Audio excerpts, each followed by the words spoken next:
est-ce que yoo xamoon nga ni jaay nañu gazu bloc de Saint-Louis mais loolu ñëpp ko waroon a xam. mais yëgoon naa quand même que son homologue bi nga xam te ni. ñëwoon na fi. waaw ku dégg wolof la sax moom. waaw ku dégg wolof la. mais c'était pour vendre notre gaz. Ils ont vendu le gaz à une société qui s'appelle BPGM. BPGM. Qui n'est rien d'autre qu'une filiale de BP. BP Gaz Marketing le tout.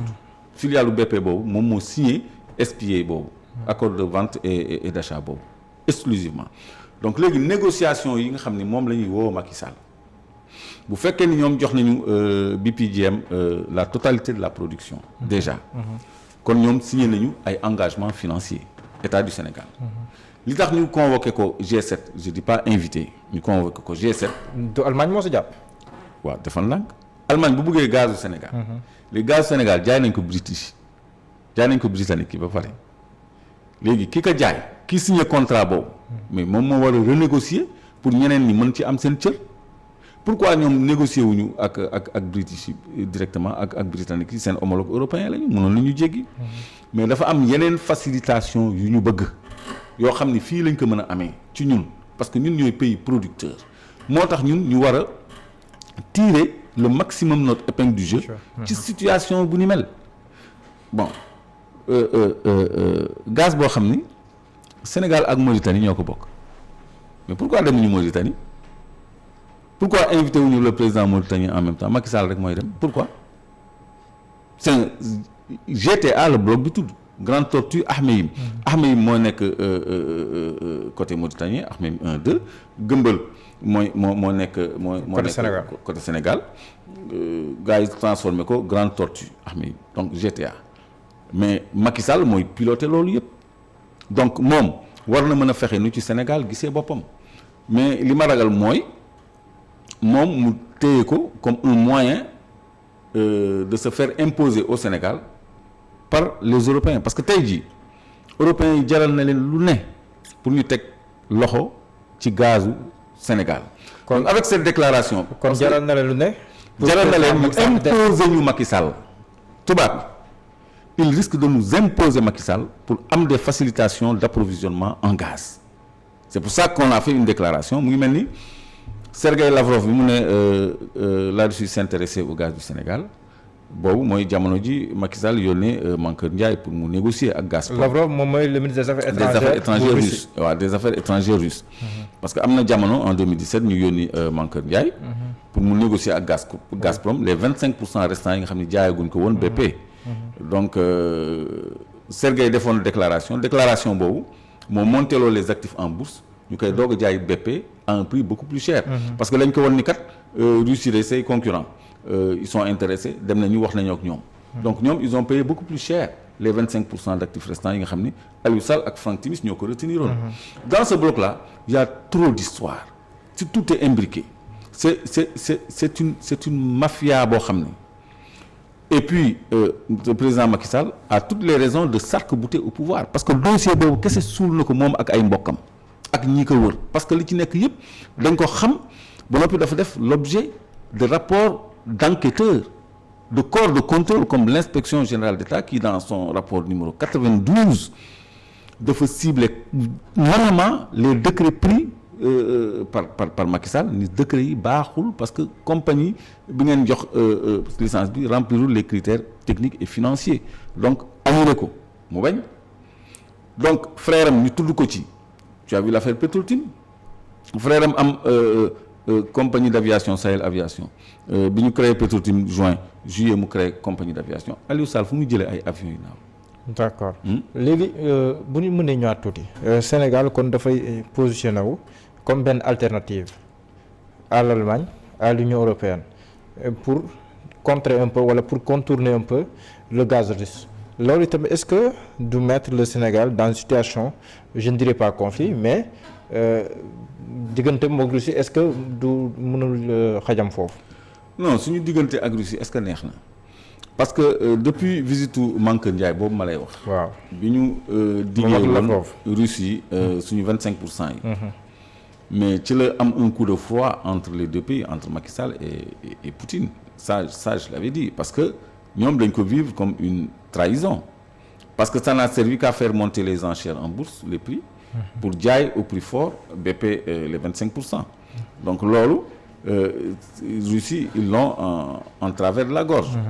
Léegi s'il s'ajoute à cela que ce même gaz puisse briser leur monopole sur le gaz européen ñoom ils s'intéresseront au Sénégal mais ce régime-ci amul benn affinité ak Russie. Europe la gën a jege politiquement et sur tous les plans que Russie. Donc les Russes sont un peu à l'écart. Maintenant en cas de changement de régime par contre ñoom mën nañu jéem a dugg ci suñu actionnariat parce que Russie bëggoon nañu blocu Sangomar bi Lukoil était très bien parti pour remporter ça mais le lobby de la présidence a imposé Woodside qui n'était pas préemptaire au détriment de Lukoil parce que américains yi dañ leen jox injonction que Lukoil bu mu dugg ci blocu Sangomar parce que américains yi ñoo def les travaux d'ingénierie maritime notamment KBR qui est une filiale de Halliburton bi nga xam ne li ma wax ci moom ñëpp xam nañ ko donc loolu moo nekk ci suuf léegi suñu diggante ak Russie amul problème particulier mais diggante bi tax koo neex. mais européens yi c'est une aubaine pour eux tamit suñu diggante ak Russie tax koo neex mais européens yi c'est une aubaine pour eux tamit ñu mën a régler seen problème d'approvisionnement en gaz au Sénégal parce que gisement boobu ñëpp teg bët muy Grande Tortue Ahmeyim bi nga xam ni c'est en phase d'exploitation. Li nekk Kayar blocu Kayar. moo ëpp li nekk blocu Saint-Louis loolu ñu bëri xamuñu ko li nekk blocu Sangomar Jifeer moo ëpp li nekk Saint-Louis te loolu tamit mu ngi nekk en phase d'exploitation Sangomar Jifeer kon yàlla. kon loolu ni si mën a déggee. li ñu ci mën a déggee mooy le Sénégal va faire partie des top 5 des top 5 des pays producteurs de gaz parce que dafa am gisement de classe mondiale boo xam ne estimation rek la ñu def parce que Saint-Louis ñu ngi koy estimer à 70 millions de pieds cubes loolu milliards plutôt de pieds cubes 1 trillion mooy 1000 milliards 70 trillions mooy 70 000 milliards de pieds cubes de gaz pieds cubes moo gën a tuuti mètre cube mais lu important la c'est des milliards de mètres cubes. D'accord. te loolu évaluation bu doomu aadama rek la. mais xamuñu lan la yàlla dëxañ foofu. parce que Arabie Saoudite depuis des siècles ñu ngi produire pétrole ba léegi te seen pétrole jeexagul te ñun li ñu yor laalaguñ ko. donc bu fekkee ni li nekk Sangomar Jifeer moo ëpp li tubaab yi teg seen bët fële ba mu fëq seen bët. donc ça veut dire que yàlla wàccoon na ak ñun ci côté boobu. léegi suñu dirigeants yi nag ñoo war a xam li leen yàlla may ak ñoom li ñu am ak seen position géostratégique Sénégal tirer le meilleur de ses ressources pour utiliser comme levier buy financer son développement. D'accord ba tey parlant du gaz ak mbirum pétrole bi day mel ni il y a l'enjeu 2024. oui loolu day mel ni day ñëwaat l'enjeu 2024. on a des opposants yu bind ci pétrole ak gaz Sénégal. si ni ñu jàppee ne moom lañ ko yoree jàpp ne setul. mën naa si lim ku mel ni Ousmane Sonko bind na si. ku mel ni Thierno Alassane Sall bind na si. en face ñu war a am ku mel ni président Macky Sall nga jàpp ne européens yi lépp lu ñu mën dinañ ko def. ngir pour samp ko donc 2024 kon est-ce que duñ def ci présidentielle boo xam ne ni enjeu bi véritablement di nekk ci ginnaaw moom mooy doon les ressources naturelles pétrolières et gazières notamment. waaw ça va sentir les hydrocarbures parce que enjeu bi loolu la parce que le Sénégal est en phase d'assurer sa première gouvernance pétrolière et gazière parce que tout sur le plan des documents est prêt dégg nga nit fi doon wax ay contenu local fi mu nekk nii il y a ce qu'on appelle le RGS réseau gazier du Sénégal parce que en plus du gaz liquéfié bi nga xam ne liquide la boobu la ñuy exporter parce que ça se comprime 600 fois son volume diminue de 600 fois pour nga mën ko exporter il y a le gaz à l'état gazeux boo xam ne par un système de gazoduc dañ koy acheminer directement au lieu de stockage et de distribution au Sénégal pour usage domestique ak industriel loolu bokkul sax ak li ñu calculer 14 millions et demi de mètres cubes jour yi bokku ci 2 millions wala 2 millions 500 mille tonnes an yi loolu bokku ci loolu dañuy pomper directement du gaz à l'état naturel approvisionner Sénégal ak Mauritanie ci seen ay besoins de consommation en gaz loolu mooy projet Gas to Power donc loolu yëpp boo ko boolee enjeu bi 2024 dafay intéresser bitim réew les Russes du seen intérêt Macky Sall sampuwaat parce que Macky Sall pro-européen la pro-français la. te ñoom ils sont en conflit avec l'Europe te gaz bi dafa am benn enjeu déterminant ci conflit bi.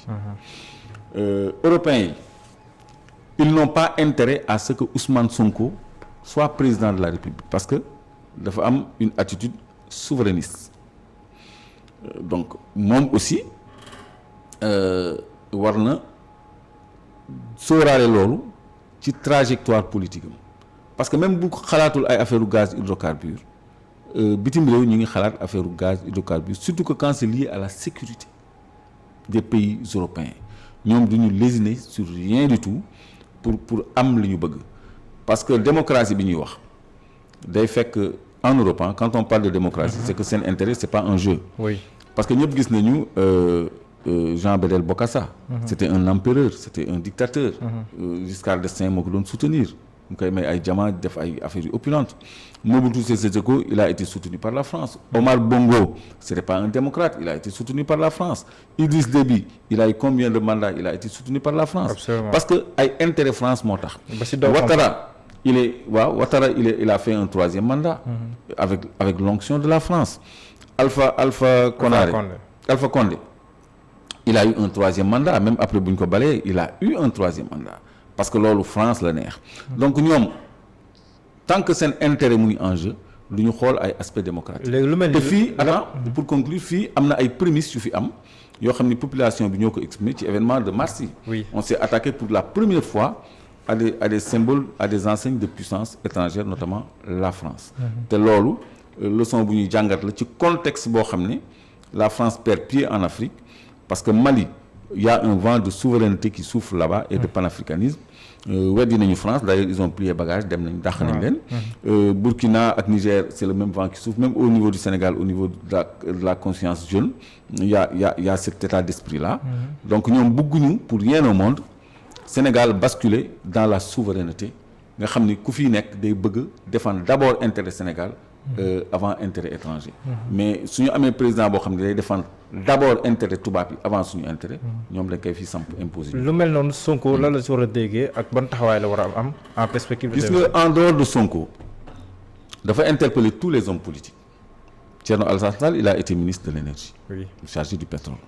Il connaît les enjeux. Ku mel ni Mamadou Diop Decroix ñu lañ koy fàtte mais xam nga contexte bi daf ñu indi ci souveraineté. nekk te yàgg nañ ko wax moom sa réew. PAI Majmout Diop xam naa les jeunes ne le connaissent pas. Wow. C'était un leader xam nga les leaders des communistes socialistes. De gauche ouais. De gauche. Ils ont eu raison trop tôt ils étaient un peu en avance sur le plan intellectuel. ci seen génération je crois mais man j'ai jamais été gauchiste hein. Oui. J'ai jamais été gauchiste. C'est vrai dañu doon def ay dialectique di visiter ay Marx Lénine et cetera livre rouge de Mao et tout pour bu ñu discuter intellectuellement ñun suñu jamono yooyu moo doon suñu ay échange quoi pour vous armer intellectuellement économie socialiste économie capitaliste capitalisme socialisme donc c'était nos débats de jeunesse quoi. Ouais. Mais moom sa réew dañ ko doon dégg moom sa réew moo jot fu mu nekk nii Sénégal dafa jot mu moom boppam moom sa réew donc c'est un slogan à revisiter ak bokk sa réew. bokk sa réew mooy les ressources que nous avons.